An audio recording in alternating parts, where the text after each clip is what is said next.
2.1 30-25, Safe Streets for All funding, and we go to Public Works Director Sean Murphy. Good evening. Good evening, Mayor and Council. We're requesting City Council's approval of Resolution 30-25, supporting the submission of Safe Streets and Roads for All Comprehensive Safety Action Plan grant, a lot of words. And if we are awarded, authorizing the use of funds to proceed with that plan creation. So back in 2021, 2022, United States DOT, through the bipartisan infrastructure law bill, established our Safe Streets and Roads for All discretionary grant program. It has over $5 billion in appropriated funds over the next 5 years when it was implemented, so through 2026. With that, this Safe Streets and Roads for All grant program, it's largely based on the Safe Systems approach. The Safe Systems approach has several principles that are behind it. Death and serious injuries are unacceptable. Humans make mistakes. Humans are also vulnerable, easy to injure in a traffic crash. Responsibility is shared amongst transportation system users, managers, vehicle manufacturers, so on and so forth. Safety is proactive and redundancy is crucial. With that comes some of the elements of having safe roads for users, safe vehicles, safe speeds, safe roads, and post-crash care. So the Safe System approach has been implemented in a lot of Northern European countries, excuse me, Sweden, Netherlands, other larger countries like Japan with a lot of people. And France are starting to see some of the implementation as well. The ultimate goal is 0 deaths or 0 serious injuries. So with this grant application, what we, the city, get out of it, if we're awarded those funds, is a comprehensive safety action plan that will allow us to center our efforts around the people most impacted by traffic crashes. And with that, we are co-applicants where we are applying with Steele County. So with that, we will each get a comprehensive safety action plan if awarded those funds. Right now, the grant application is going to be written for $312,500. With that comes a 20% local match. So that's $62,500, and that will be split evenly between the city and Steele County. And again, we both get our own specific comprehensive safety action plan. So one for the county, one for the city. And by doing it together, since we are the largest city within the county, we have a lot of shared systems. So we will get a lot of efficiency through that as well. We plan on paying for these, for our contribution if we are awarded with grant matching funds from our grant matching fund balance. If we're not able to include this $31,250 in the 2026 operating budget. With that, staff recommends approval. Thank you. Any questions for Sean on this? Yes, Doug. Sean, if we got a fairly substantial match there, so let's say we get this, we're all excited. Give me an example of one thing that may come from this that would be a tangible asset to the city. So part of that plan, it identifies, so let's just say we have I don't want to say we have one.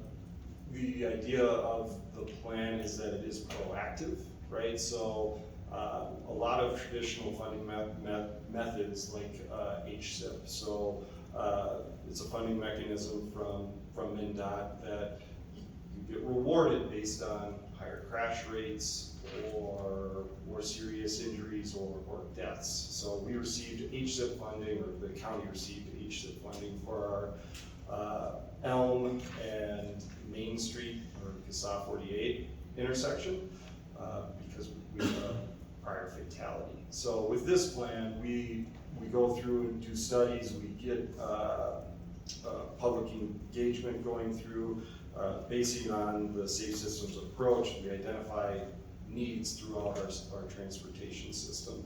So whether it's separating people at different speeds, so if we have on-street bike trail or a bike lane, funding, identifying a project that can separate that bike lane, for example. The plan is to identify specific projects, and then with that, since we have the plan, we can go back and work towards applying for implementation grants. So whether it includes design costs, so engineering to modify an intersection to increase pedestrian mobility, or actual construction costs. So we do have a substantial match here, but there's also funds out there from implementation as well. And seeing since this was from 2022, we're probably looking at a project 3, 4, 5 years from now? Yeah, I mean, that's a reasonable assumption. I don't foresee us if we receive the funds, I don't foresee us being able to utilize and start the plan until probably this time next year, maybe sooner. And then once the plan is completed, adopted, I think it's very likely that the closest we could see a project moving forward, at least applying for plan implementation grants, probably in 27 is probably as soon as it can go.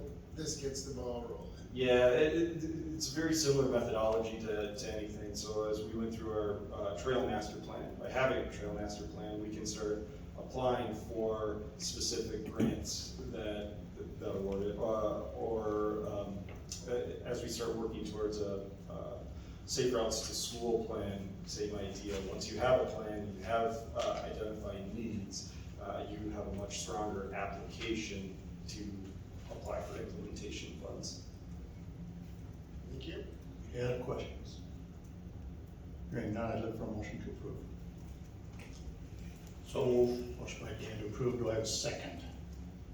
Second. Second by Don, any further discussion? Hearing none, all those in favor signify by saying aye. Aye. Opposed? And the resolution has been passed. We have 4 miscellaneous items tonight. First one is 3.3.1, proposal construction testing services for the 18th Street Trail with American Engineering Testing, and back to Sean. Thank you again. Yeah, we're requesting council's approval for AET's proposal for material testing on our 18th Street Trail project. So for any state aid or federal aid project like this 18th Street Trail project, we're required to meet certain testing requirements outlined in MnDOT State Aid for Local Transportation Manual. With that, we need to have a certified lab, and then a tester that carries all the necessary MnDOT certifications and FHWA certifications. AET is a reputable company that we have used in the past for geotechnical services as well as testing services. They performed our testing services on our last state aid project on Havana Road. And with that, the proposed amount is $20,806.75. This is an estimate that could fluctuate a little bit in either direction, just depending on how the contractor constructs the project. There are certain limits, triggers to hit, if you will. So if they're only laying down a certain amount of asphalt, they don't have to do a test. If they put down so much and do a lot in one day, then they start accruing more tests. So this is their best guess based on the plans they reviewed and conversations with the contractor. So they could fluctuate. But with that, staff does recommend approval. Thank you. Any questions for Sean? Motion to approve. Motion by Doug to approve, I have a second. Second by Brent. Any further discussion? Hearing none, all those in favor signify by saying aye. Aye. Opposed, motion carries. We're now up to miscellaneous item tonight, 3.3.4, the cooperative agreement with County Road 180 School Street at the CPKC Railroad Crossing, and that is improvements with Steele County, and back to Sean Murphy. Perfect, thank you. Yeah, we're requesting council's approval of this cooperative agreement. So this crossing at CR 180 School Street / Main Street, just east of Bixby Road, has been programmed for crossing improvements, including crossing gates and signals under a federally funded program. The roadway within railroads right of way is also deteriorating and has some drainage issues as well. Based on our agreement, county will prepare the plans, they'll prepare the specifications, basically do all of the work, and we, based on our cost participation policy from 2017, are required to participate with 25% contribution to the overall project costs. Our portion is estimated to be at about $85,851, which is again 25% of the estimated cost of this project. And this does exclude those federally funded signal gates, so that's all participated in, a little over $350,000 by the federal government. So upon completion and acceptance of the project, we would then just reimburse the county for facilitating the project to that $85,000 amount. With that, staff does recommend approval. Happy to answer any questions on it. Thank you. Any questions for Sean? Hearing none, I'd look for a motion to approve. So move. Motion by Dan, do I have a second? Second. Second by Dave, any further discussion? Hearing none, all those in favor signify by saying aye. Aye. Opposed? And that motion carries. We are now, all right, we're now up to public comment. Please limit your comments to 2 minutes. Please approach the microphone, sign in, and state your name and address for the record after being acknowledged by the council president. Speakers will be limited to 2 minutes to deliver their comments. Council Vice President Voss will be timing and hold up a hand after 1 minute 45 seconds to notify the speaker they have 15 seconds to complete their comment. Those speaking are asked to conduct themselves in a respectful manner as they deliver their comments. Audience members are asked to refrain from reacting to comments. City Council will not respond directly to comments in this venue or take immediate action in response to them. With that, the public comment portion is now open.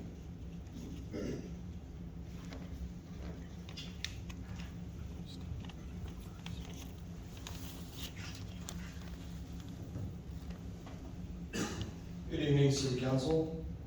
My name is Matt Sennett, 2519 Stony Creek Drive, here to talk about the East Side Corridor Project, which is the joint project between the city and the county. Good evening. Thank you. For the north-south route east of town, out by Turtle Creek, on a strip of land next to our neighborhood out there of 150 homes. In the early 1990s, the closest home from that area was 1,200 feet. And that's when this north-south highway was first dreamt up. Fast forward to early 2000s, the plan was abandoned for a few different reasons. And the city and county were advised not to build near or on the right-of-way if they ever wanted to develop that area again. Fast forward again to 2004, and homes were actually built on the right-of-way, and that's the neighborhood of 150 homes. So here we are, with this road being proposed as a county highway, as close as 17 feet from homes. We've elected you for your gifts and talents. That's why you're on the city council. We elected you because you have a high degree of common sense. And that's what I and others are asking you to exercise on this project. Homes are so close to this roadway, the proposed roadway, that the federal government said you have to offer the citizens a noise wall. That's how close and dangerous this road is to these homes. Or you can push it out 600-700 feet, whatever the requirement is, and then you can get away from the noise wall. Federal funding was removed from the project, And yes, that removes the requirement for a noise wall, but ethically, it should not. And I think we still need to give those residents protections, either the noise wall or moving it out. And we're relying on you for that and holding the county accountable. Thank you. Thank you.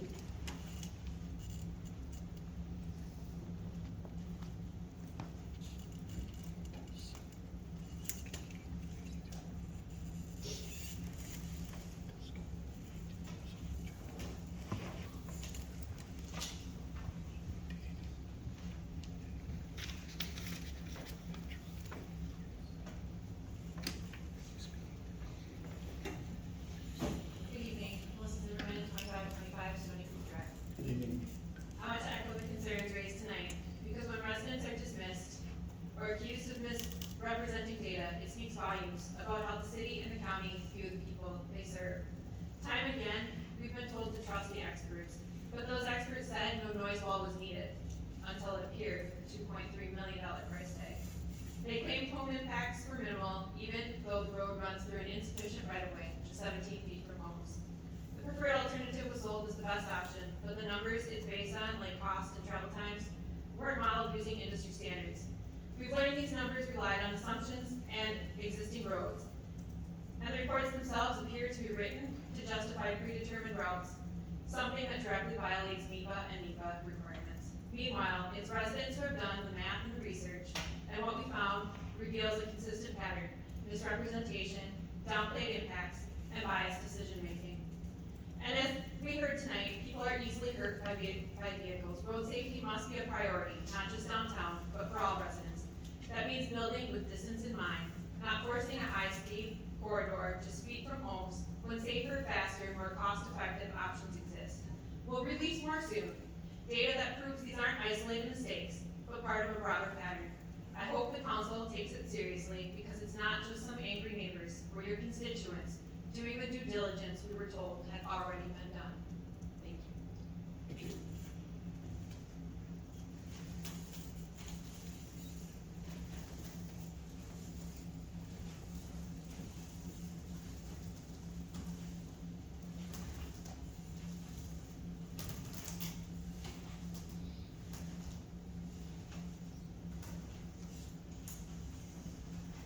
As of this last week, I've actually spent more time now on the archery deer hunt than I did studying for the CPA exam.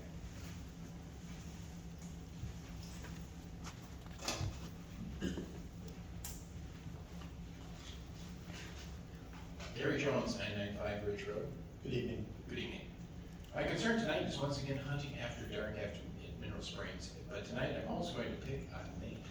Now, let's say Nate wants to hire a driver to look at cabinets, and hires a driver with a CDL. The guy shows up the first day of the job, it happens to be early January, and tells Nate, all my driving has been between Phoenix, Arizona, and Albuquerque, New Mexico. I've never driven on ice, and I have never seen snow before today.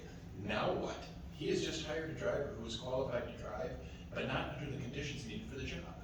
Now my question is, why give the archery proficiency test on a beautiful day at the end of September, when you may be sitting in Mineral Springs at a 12 below day, when it's sleeting and you can barrely move your fingers? The cold conditions would certainly have an effect on the hunter. How about this one? Why is the proficiency test given during the daylight when the hunt in Mineral Springs extends into darkness? The majority of deer are taken in the last hour of the hunt each day. That fact was from a planning meeting. I'm not making it up. Why is the proficiency test not given in near darkness, when at best you can see forms and shadows? The solution is obviously to give the proficiency test in the dark, or, and this is what I vote for, change the hunting times in Mineral Springs to sunrise to sunset, so the hunters can at least see what they are shooting at, and their proficiency in the park matches the proficiency on their test. Thank you very much. Thank you.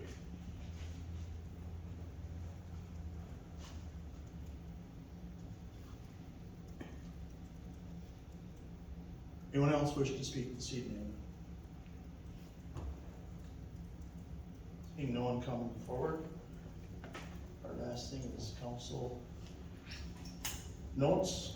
First up tonight is Councilmember McCann. Nothing to add. Councilmember Spenby. Nothing. Councilmember Voss. Nothing tonight. Councilmember Dotson. School will be out soon, kids will be out running around, glad to do it. I walk my son. Councilmember Burbank. Nothing. Councilmember Bulkey. Nothing to add. City Administrator Bucci, who now has 4 meetings left. 4 meetings to go in county, yes. I do have something, just a reminder that Downtown Thursday does start this Thursday, and our city is having a booth again, and library is going to be hosting the booth. Come down, check it out, learn about the summer reading program. We also have prizes that we give away, so we would just encourage everyone to come and check us out. Thank you. I've just got one thing this evening. KAAL was in town last week and did, oh, Maynard, I missed you. I'm sorry. Thank you, Save the Dan. best for last. Thanks, Dan. No, I wanted to echo what Ed and Chris just said. Encourage everybody to head to Downtown Thursday this week. If you've never been there before, it's a fabulous event. We have thousands of people downtown Owatonna experiencing different vendors, food trucks, the restaurants, the shops we have downtown. So please come and check it out. If you haven't been there before, if you have been there before, you know how much fun it is. We'd love to see it. It's a ton of fun. That's all, thank you. So last week KAAL was in town. They did a thing on 29th Avenue, and as I watched it, it appears that there's property that is located on city property rather than private property. And much like when people that live next to a park, their items encroach, they're on city property. So I would ask Chief Mondale to go out and make a determination if it is in fact on private property or city property, and take the actions needed. One last thing, City Administrator Bucci, along with the tourism staff, put together a very, very well put together package for us to host the CGMC conference next summer. I am very encouraged by it. I am hopeful that they make the right decision, the right choice, and choose Owatonna. So thank you for your efforts in that. With no other business before the council tonight, I would look for a motion to adjourn. So moved. Motion by Dan to adjourn. Do I have a second? Second. Second by Nate. Any further discussion? Hearing none, all those in favor signify by saying aye. Aye. Opposed? We are adjourned. Thank you.